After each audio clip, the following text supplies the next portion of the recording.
Bienvenue dans l'atelier de Fanoria. Aujourd'hui, nous allons parler d'un outil humble et modeste, souvent perçu comme un simple instrument de travail, presque un compagnon discret de la pensée, le crayon gris. Pourtant, sous son apparence silencieuse, il recèle une puissance créatrice inouïe. Loin de n'être qu'un instrument de dessin, il est une clé d'expression, une porte ouverte sur un univers sans limite, façonnant des mondes à chaque coup de mine. Chaque fois que le crayon frôle la surface du papier, un dialogue silencieux commence entre l'artiste et son outil, entre la pensée et la matière. Le graphite, élément au cœur du crayon gris, a une histoire complexe, une évolution fascinante et une diversité d'usages. Mais c'est avant tout un trait de caractère, un souffle de vie qui trace des formes et des nuances infinies. L'histoire du crayon de graphite remonte au XVIe siècle, au cœur des terres anglaises, dans une petite région du Lake District à Borrowdale. C'est ici que l'on découvre un matériau étrange et intriguant. Un minéral noir qui ne ressemble à aucun autre. Ce minéral, le graphite, est rapidement reconnu pour ses propriétés exceptionnelles.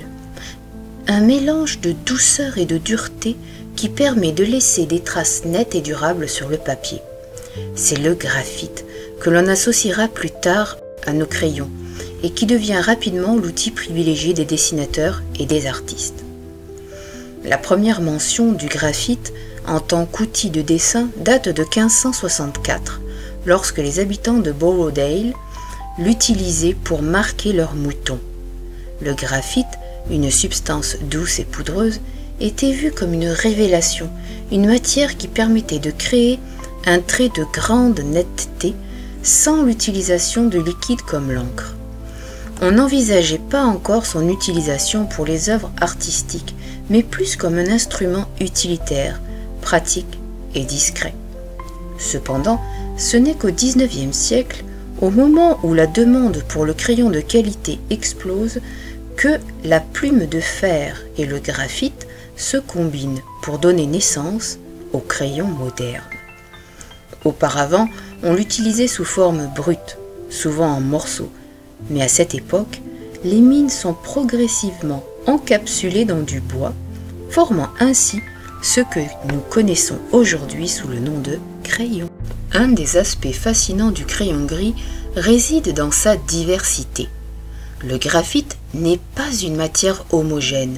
Il existe une grande variété de types de mines et de nuances qui permettent à l'artiste de jouer avec les ombres, les textures et les nuances subtiles. Les crayons de graphite sont classés selon leur dureté et leur grade, qui se mesurent par une échelle allant de H pour hard ou dur à B pour black ou noir. Plus la lettre est élevée, plus la mine est dure, H, et plus le crayon est tendre, B, plus le trait est sombre et doux. Il existe également des crayons F ou HB, un juste milieu entre les deux offrant un compromis entre précision et douceur. Au XIXe siècle, les artistes étaient fascinés par la gamme infinie de nuances qu'ils pouvaient obtenir avec des crayons de graphite. Des dessins aux traits fins, aux ombres profondes, chaque crayon devenait un instrument d'expression pour capturer la lumière et la forme. John Ruskin, un artiste et écrivain du XIXe siècle, affirmait que le crayon de graphite offrait aux artistes une liberté inédite pour explorer les détails et les textures sans être contraints par la rigidité des autres outils. Le crayon gris est avant tout l'outil privilégié de ceux qui cherchent à capturer l'instant, à transcrire l'intangible sur le papier. Il se distingue des autres médiums par sa capacité à se fondre dans le papier, à laisser une trace douce, mais aussi une profondeur subtile. C'est un instrument de précision, mais aussi un outil d'émotion. Les dessins au crayon de graphite sont souvent synonymes de détails minutieux et de recherche d'équilibre. Les artistes réalistes, tels que Albrecht Dürer, ont utilisé le crayon pour réaliser des études incroyablement détaillées de la nature. Les techniques comme le hachurage, les ombres douces et le modeler sont rendus possibles grâce à la diversité des crayons de graphite. Le crayon gris est également un outil fondamental dans la création des croquis préparatoires. Que ce soit pour la peinture, la sculpture ou la gravure, l'artiste utilise souvent le crayon pour esquisser les formes avant de passer à l'étape suivante. Il permet de poser les bases de l'œuvre tout en laissant une grande liberté d'expression. En plus de ses usages traditionnels, le crayon de graphite trouve des applications dans des niches spécifiques où sa subtilité et sa précision sont des atouts essentiels. Voici quelques exemples de domaines où le crayon de graphite brille particulièrement. La calligraphie et l'écriture artistique. La calligraphie au crayon de graphite n'est pas aussi courante que l'utilisation de l'encre, mais elle offre un style doux et élégant. Les artistes qui pratiquent la calligraphie au crayon jouent sur les nuances et les textures des lettres, créant des œuvres poétiques où chaque caractère semble se fondre dans l'espace. Le design graphique et l'illustration technique. Le crayon de graphite est également utilisé dans des domaines comme le design industriel, où il permet de réaliser des croquis techniques de précision. La capacité à tracer des lignes nettes et fines tout en offrant des nuances subtiles le rend idéal pour des illustrations techniques détaillées. Les études anatomiques et le dessin médical. Les dessins anatomiques ont toujours été un terrain de prédilection pour le crayon de graphite. Sa précision permet de rendre les formes humaines et animales avec une grande fidélité. Les médecins et les anatomistes utilisaient des croquis au crayon pour illustrer et comprendre les structures internes.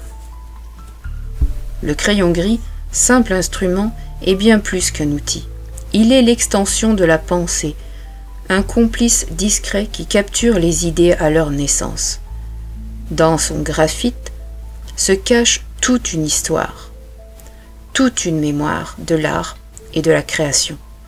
Chaque coup de crayon est une exploration, un dialogue silencieux entre l'artiste et le papier, entre l'idée et la forme. Le graphite, sous toutes ses nuances, fait partie des fondations mêmes de l'art. Il nous rappelle que la création n'est pas toujours bruyante, qu'elle peut naître d'un simple souffle, d'une ligne tracée dans le silence. Alors, la prochaine fois que vous tiendrez un crayon gris dans votre main, souvenez-vous, vous n'êtes pas simplement en train de dessiner une forme, vous êtes en train de tracer un univers, un moment, une pensée. Merci de votre attention et à bientôt.